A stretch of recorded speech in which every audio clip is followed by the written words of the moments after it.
My background is classical piano, and I don't know for you, but when I studied my superior studies, we did very little practice on improvisation. So when I arrived to play for the ballet classes, of course I had to improvise sometimes, and I didn't know how to do it. So if you think that you need some tips on how to improvise, stay and watch this video.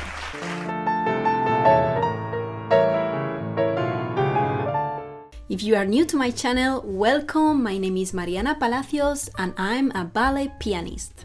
I asked on my Instagram account what kind of tips you would like to learn from me, and many of you spoke about improvisation. So I thought, okay, let's do a video with some tips about improvisation. Improvisation is a wide subject that cannot be summarized in one short video, but at least I want to give you something that, these are things that I've been learning from the beginning, so things that I think that are useful. First tip, have two harmonic progressions that you control totally. They don't need to be very difficult. Sometimes I found pianists that they start to play for ballet, and in general, if they come from classical music, they try to find harmonies that change a lot, that even modulate, and you don't need that. I'm going to give you two progressions that can be helpful for you and that I'm still using a lot.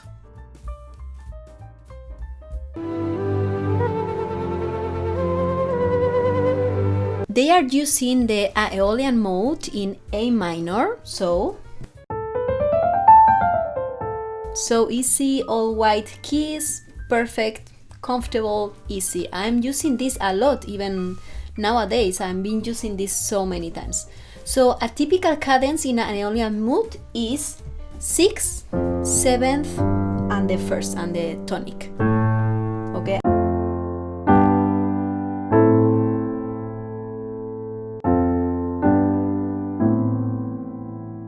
So what they do in Braveheart, they start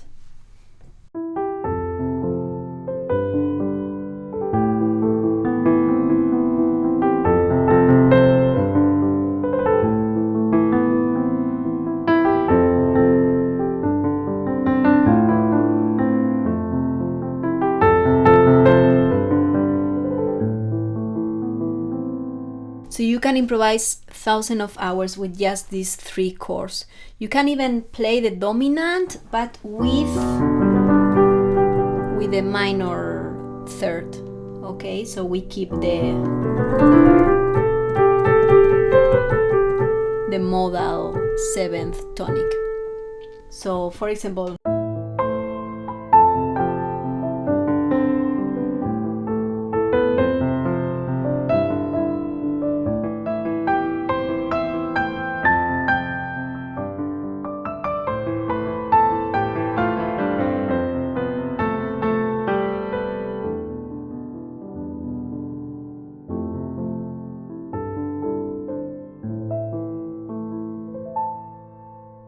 I find it so comfortable to use these harmonies.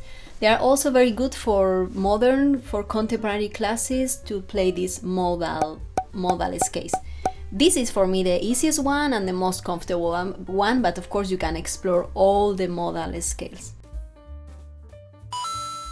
Another harmonic progression that is very common in classical music is the one built by tonic, tonic, tonic, tonic, tonic, tonic, dominant, dominant. And the second phrase, dominant, dominant, dominant, dominant, dominant, dominant, dominant, tonic or tonic, tonic. We can see it in the waltz from Coppelia.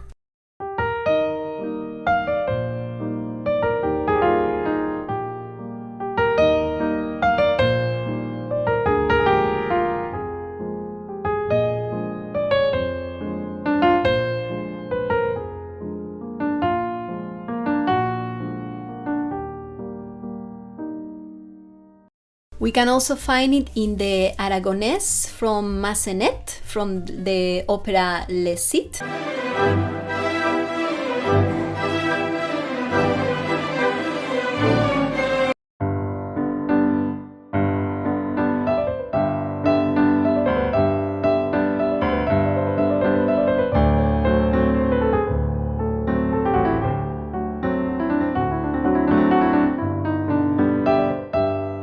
and then it evolves in a different way.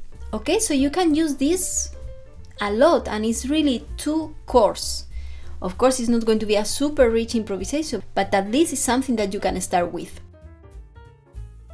Another harmonic progression that I find very easy to improvise from the beginning is the circle of fifth progression. I spoke about it in the video about adapting autumn leaves, because autumn leaves starts with a circle of fifth progression. It has a very good flow, and you can adapt it to so many moods and energies and time signatures. I'm going to give you some examples from Baroque classical to modern and pop music, because this progression has been used everywhere in so many styles of music. It's so well known. It's so good.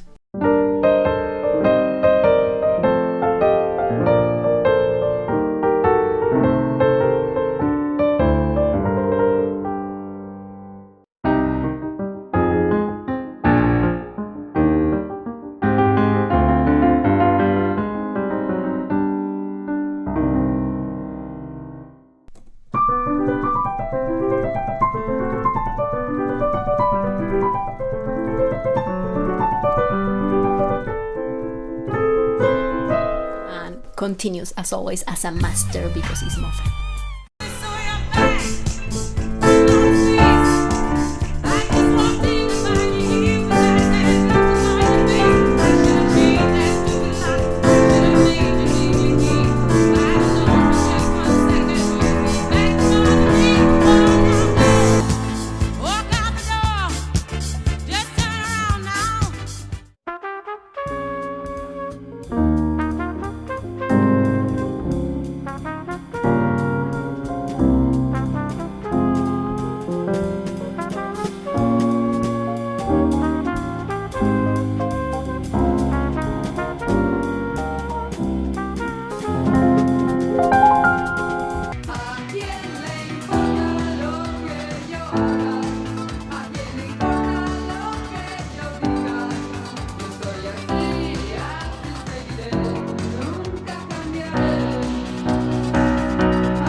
Be very careful with your melodies. I know at the beginning you try to play a lot of notes and you get lost and it sounds weird and it doesn't have sense. Think to play at the beginning the notes of the chords, and also think to create question and answer. So when you create one motif, the next motif is going to be an answer of that one.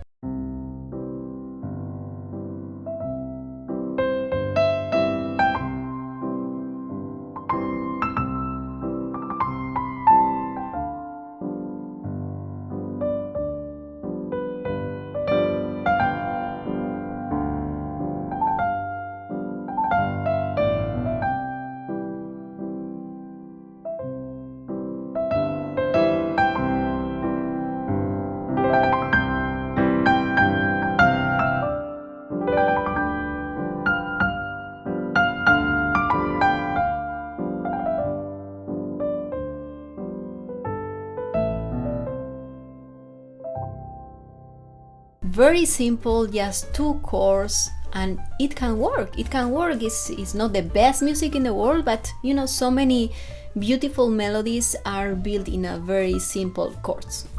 I'm going to give you another example in a faster tempo. Be aware how I build the motif and how I answer to this motif.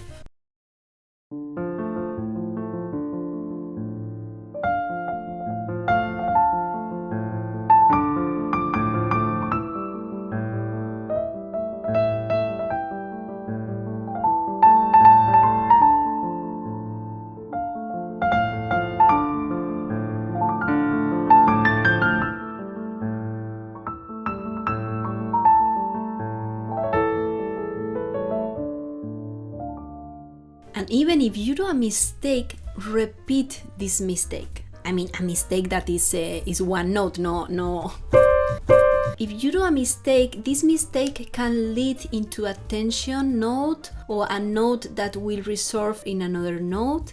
And this can sound beautiful, and actually you can find nice motif with your mistakes. So don't be afraid. If you do a mistake, don't jump out of this.